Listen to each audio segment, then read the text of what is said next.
Okay guys, a few videos back, I was given a starter by one of my friends and I made the bread and I went off the instructions. But I was really hoping that she would watch the video, which she did, and give me some pointers because my bread turned out, the taste was amazing. When you sliced into it, it didn't fall apart. It just was wonderful, but it still wasn't quite like hers. And so I knew there's something more she does. So she gave me some other instructions and we're gonna make this bread again.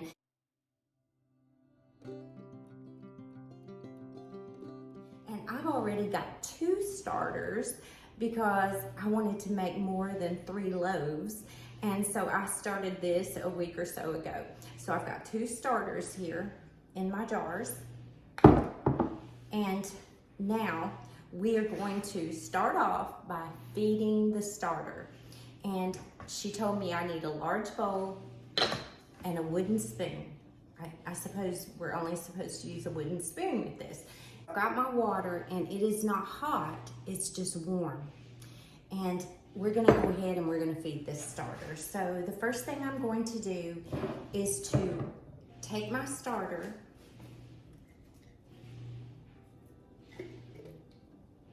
and I'm going to dump it in this bowl. Okay.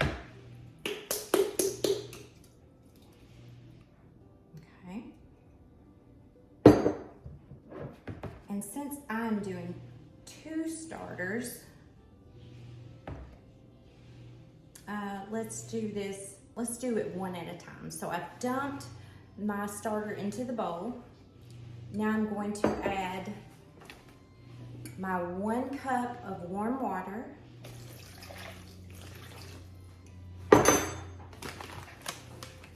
and 3 tablespoons of just instant potatoes, and I've got the buttery home-style mashed potatoes.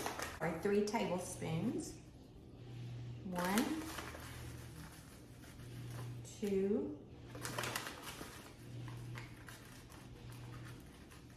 3.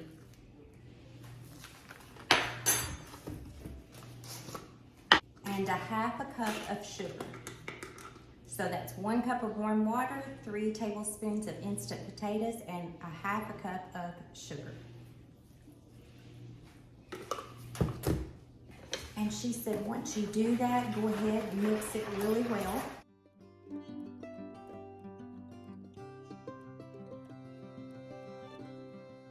Okay, so I've got this mixed really well, and that is basically how you do your starter.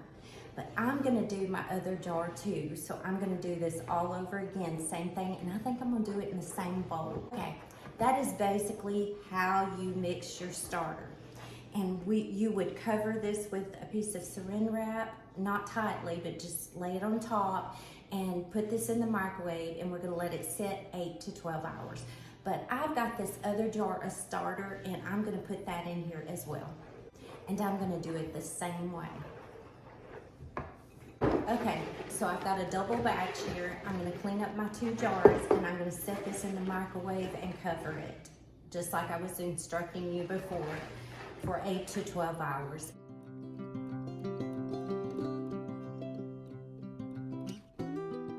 And then I'm gonna come back and we'll do step 2. Okay, step 2, I left this in the microwave for 9 hours and it should look bubbly. And mine is. And we are going to just stir this up with that wooden spoon.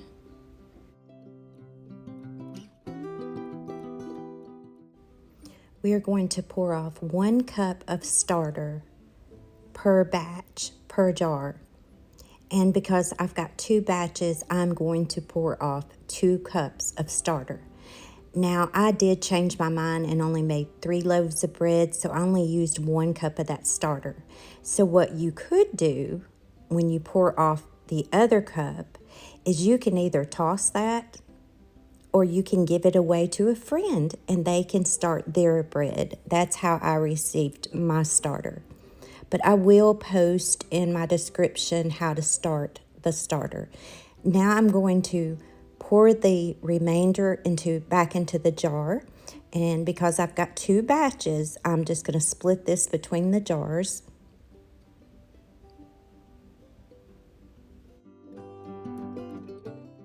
And if you're interested in making homemade sourdough bread, you're going to want to watch my video and watch the process.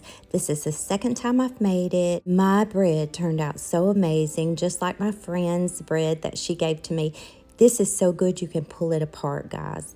Okay, so what I'm doing here is putting the lids back on, and the lids will have holes in it. You will need holes in those lids. And we're just going to put this back in the refrigerator.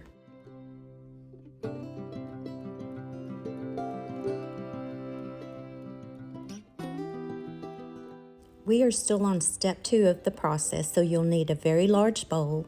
Pour your 1 cup of starter into the bowl. We are making 1 batch. Now you're going to add a 1/2 cup of sugar,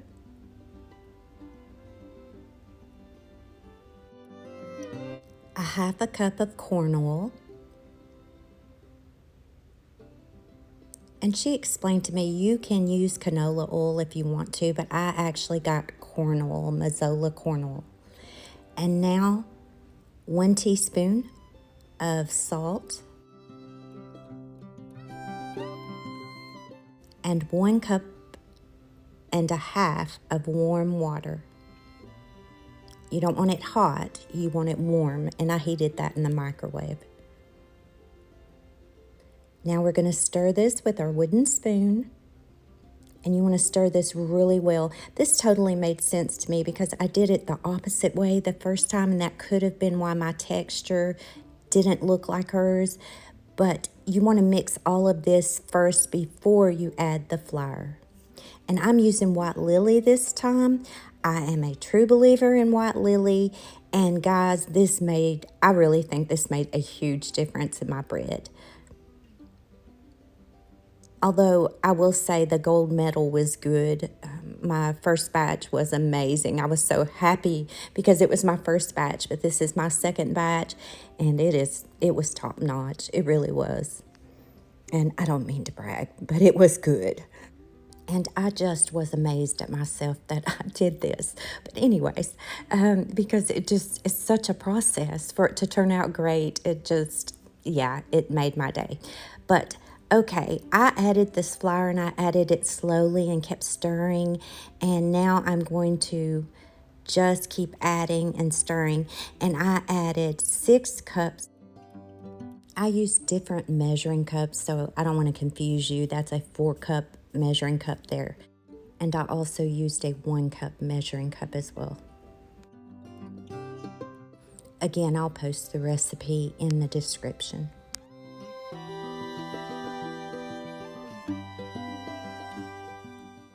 Once I added that flour, I went ahead and I mixed it as well as I could, just moving it around, making sure all the flour is in the mixture.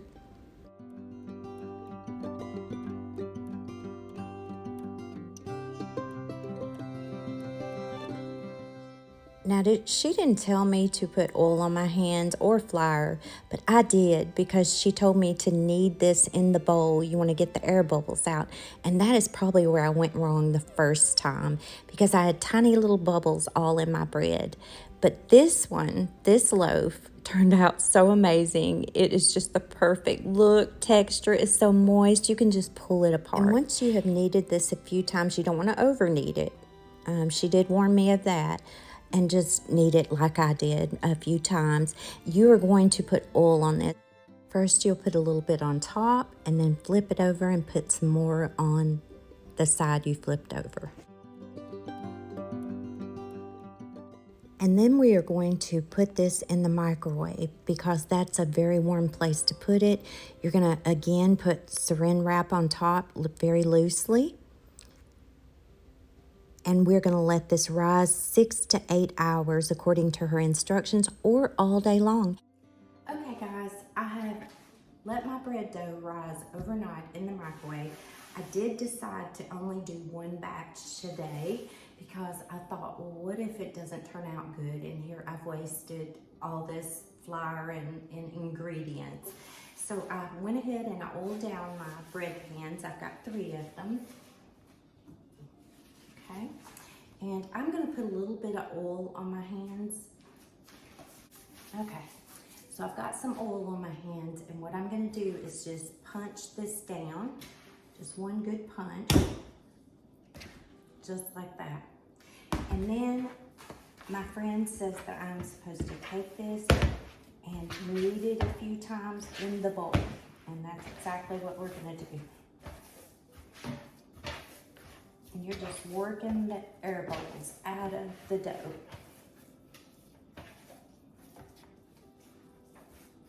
And she did say do not over knead it. So I'm gonna stop there. And we've got a dough ball, just like that. And now I'm going to divide this in 3 parts. So I'm just gonna grab and pinch off some. And I just divided it in 3 parts, just like that. And I'm so thankful that my friend watched my video, and because I wanted her to tell me what, you know, I did wrong, because mine tastes just like hers. It cut up nicely, it did not crumble, but hers didn't have little bubbles in it, and mine did. And so I didn't like that. I wanted it to be just like hers, and it was so fluffy. And so she said what she does is she just shapes this, and then she just lets it drop down to the length of the pan, just like that. And we are going to place this in our pan. I'll move this around where you can see. Oops. I'm gonna hope that's enough dough. Now, once I get better at this, I really would like to make the bread rise above the pan, but I'm not gonna play with that just yet. I thought about just making 2 pans and seeing how high it would get, but I'm not gonna do that today. I am just going to put this in the pan. Just gonna knead this around just a little bit, and then we're gonna let it stretch out, just like that. Okay. And then I'm gonna lay it in the pan.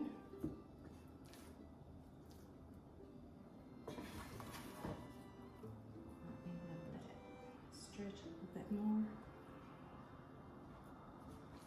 Okay. I've got 2, and now we're going to do the 3rd. Okay. I probably need to put some more oil on my hands because it is kind of sticking. Okay, so I've kneaded that just a little bit more in my hand. I'm just following her instructions.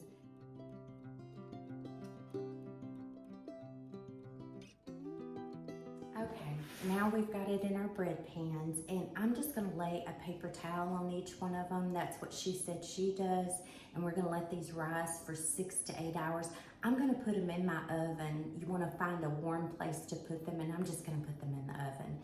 And I'll be back in about 6 to 8 hours. Okay, I didn't make it back, but I did let these rise all day long for about 12 hours. And then I'm going to go ahead and put them in the oven on 350 degrees. You guys see that sheet pan dinner? You're going to want to check out that video. That was great. But voila, 25 minutes later, out of the oven. I was so happy with these. I only had one problem. There are, especially the middle one, there's a bubble on top, and there's a bubble on the one facing closest to us. And I tried to pop them midways, but it didn't work. So if any of you have any pointers on how not to create bubbles, that would be great. But honestly, once these cooled off, you couldn't even tell those bubbles were there. This bread was so good. Then you're going to want to melt some butter and put that on top of these. I melted about 2 tablespoons of butter.